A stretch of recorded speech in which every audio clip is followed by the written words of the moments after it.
these stocks as well. But we have now Vikas Khemani joining us from Carlinian Asset Management. Vikas, hi, morning. How do you look at the kind of earnings season that we have seen so far? It's been better than expected. 18% growth ex oil and gas. Is that good enough to get flows back? I think no, earnings season by and large has been good, much better than expected during the middle when the West Asia war was at a peak.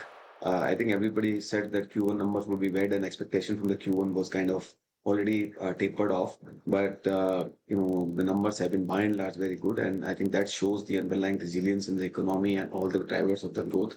I think this trend is likely to continue. So by and large, I think most sectors are firing well. Okay. Vikas, just with regard to sectors, you've seen a very decent run-up in pharma, but I still see that you still seem to be very positive with regard to pharma. Is this select? Is this broad-based?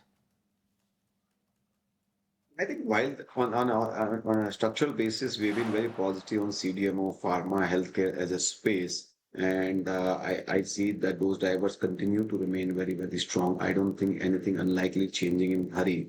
So, of course, once you know the drivers and the tailwind, then everything else has become stock specific and bottom up.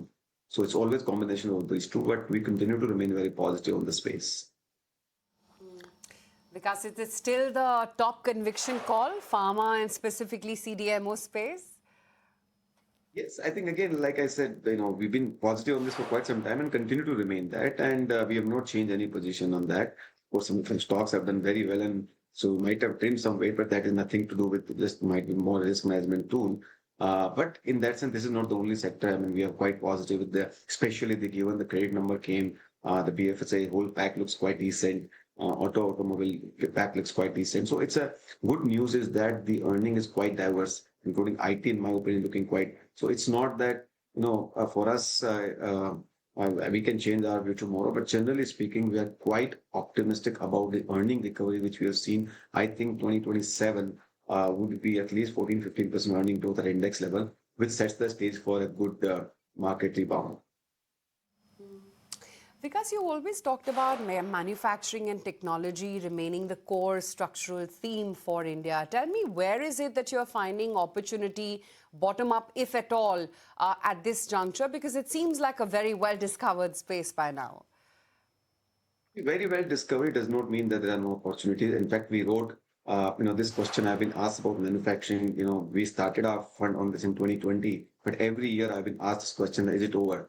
And we have to understand, Aisha, here, one thing is that this is a very big driver of growth, where our share of GDP, manufacturing share of GDP, which is about 15-16%, over next decade or so, expected to be between 20-25% kind of GDP. This kind of shift of share in GDP is not unusual. It is very, very, rare, and it creates a huge opportunity whenever that happens. In fact, we wrote another note saying manufacturing 2.0, because there are new drivers of growth which we have, we've fallen into place. Of course, all usual drivers which we talked about earlier, China +1 and this, all those are there. Our increase, our competitiveness are there. But two more things which have happened post last 1.5 years of crisis. Number one, post US tariff, India, went ahead and signed FTAs with additional market of $1.5 trillion.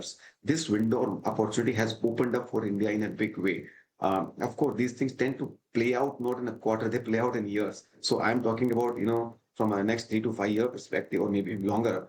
And second, which has happened is also post this West Asia war, our currency has depreciated between 13 to 15% against most of our trading partners. So combination of these two has given us a very good tool to our manufacturers or advantage to our manufacturer who are either import substituting or exporting. And this advantage, again, is also one more booster to the whole this opportunity space. Of course, when we say tailwind does not mean that every stock will make money, every sector will make money. It's a very wide space to, so to say.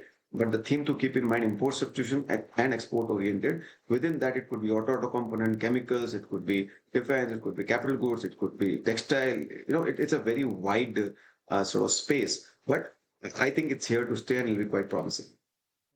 Vikas, since we last spoke, And since you last said that there are some, that IT is looking good, we've seen a 20% move on IT. What next? Is the easy part done now in terms of the returns? I think so. When the AI trade AI trade narrative was at its peak, we of course, thankfully, we had trimmed our weight IT before even that narrative started. But we were significantly underweight. But at the peak of the AI narrative, we had said that when everybody was writing off the terminal value of IT services company, we came out and said that IT services companies are here to stay in an enterprise context. All the IT services company would be needed to implement AI tools. AI technologies are also here to stay, but so is IT companies. And today that that somewhat comfort has come, seems to be coming back, that terminal values are not going to go away. But I think still it is an under-owned trade. Still it is a very disliked trade. So I do believe that IT companies will deliver good returns in times to come. So again, you have to constantly keep these things in mind, that narratives don't determine outcomes. You have to look at the hard data. You have to look at hard realities. And when you approach from a first principles perspective, it is very clear that IT companies are here to stay. Their order books, are creating very well. Each of them are going through a transitionary phase in terms of making themselves more, adaptable to the new technologies, which they have done many times in the past, and so will they do this time as well. Because one of the top 5 picks for you is Paytm. Do you think the MDR play, which is now been talked about, and even the finance ministry is talking about, it's going to be a tailwind for many of the players, including Paytm? So I think, see, look again, payment system, is a very important part of the, whole financial transaction infrastructure.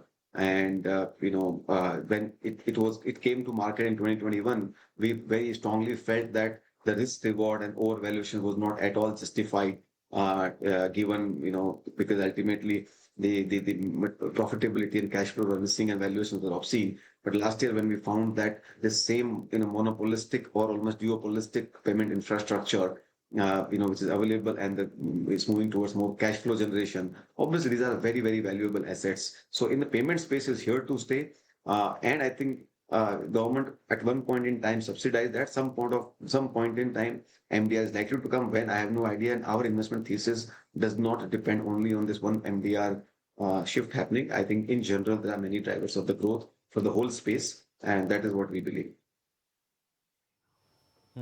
Okay. Vikas, with regard to the earnings specifically, is there something that's standing out for you, basis Q1? Generally speaking, there has been a positive surprise if you look at the banking system, credit growth to many manufacturing companies' results, outcomes. Generally speaking, we haven't seen much disappointment across. And I mean, anyway, in every earnings cycle, there will be some disappointment. But by and large, if you see, expectations were that Q1 earning would be tepid, but the reality has been very different. And in this, throughout this cycle, we were saying that time to be invested, vintage determines outcome, and hence earnings will not be as bad. Q1 might be tough, but the rest of the year would be good. So I think there's a strong underlying momentum, economic momentum in our economy, where most of the growth parameters are in place. So in general, we have seen and credit to be a systemic credit to be frank, has been a very good surprise, which is partly reflected to most of the current growth of our banking system. Because how are you viewing specifically the power sector now post earnings? No, it's been it's a very strong driver of, because we know that the derivative play of AI is power. Power is here to stay. India is anyway needing a lot of power. Power is also a global reinvestment cycle. So in this space, capacity shortage is already visible. So I think it is here to stay. Only question one has to trade off between valuation versus growth, and that I think is more stock specific discussion. But more importantly, I feel that directionally speaking, tailwind of the sector is pretty high. Because I can also see BHEL from a capital goods point of view. Do you see public sector units able to, one of the biggest criticism is the execution capabilities of many of these capital goods plays. Do you see things are changing for public sector with respect to execution and and the kind of order book they are carrying? You see, in general, in last 5-7 years, the execution of public sector companies by and large have improved, whether it is banking to defense to pretty much. So, and when there's a tailwind, you take advantage of that tailwind with a monopolistic or a very large duopolistic setup. rarely you get this kind of setup. And whenever such a setup happens, tailwind drives those execution, and there's a sense of urgency in the customer. There's a sense of urgency everywhere. So, in my opinion, more likely to be positive outcome than negative outcome, but who knows? And is there a margin pressure also that will come in there for them sometimes because of the kind of long execution play which is there?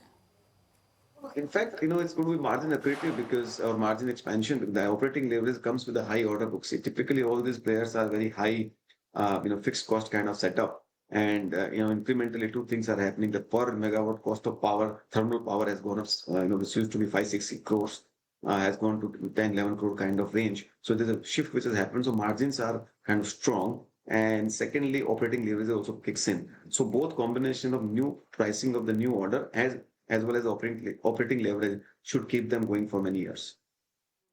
Vikas, so I just want to zoom out on your 5 mega sectors, which you've talked about in your Amrit Kal framework, right? BFSI, manufacturing, there's consumption, services export, infrastructure. Which of these sectors is most out of favor for the markets right now, where you see the next leap of rotation happening? So again, I think, Asha, there are segment and sub-segment, and you constantly keep on attending to them.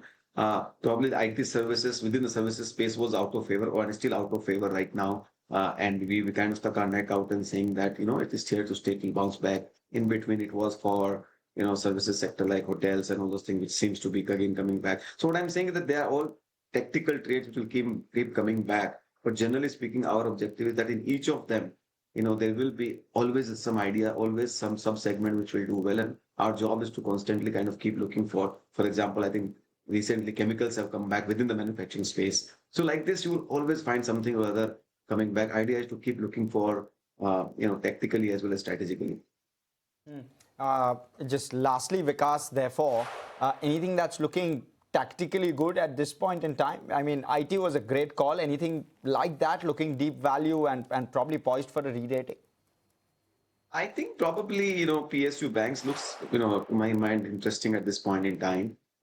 Chemicals looks pretty interesting at this point in time.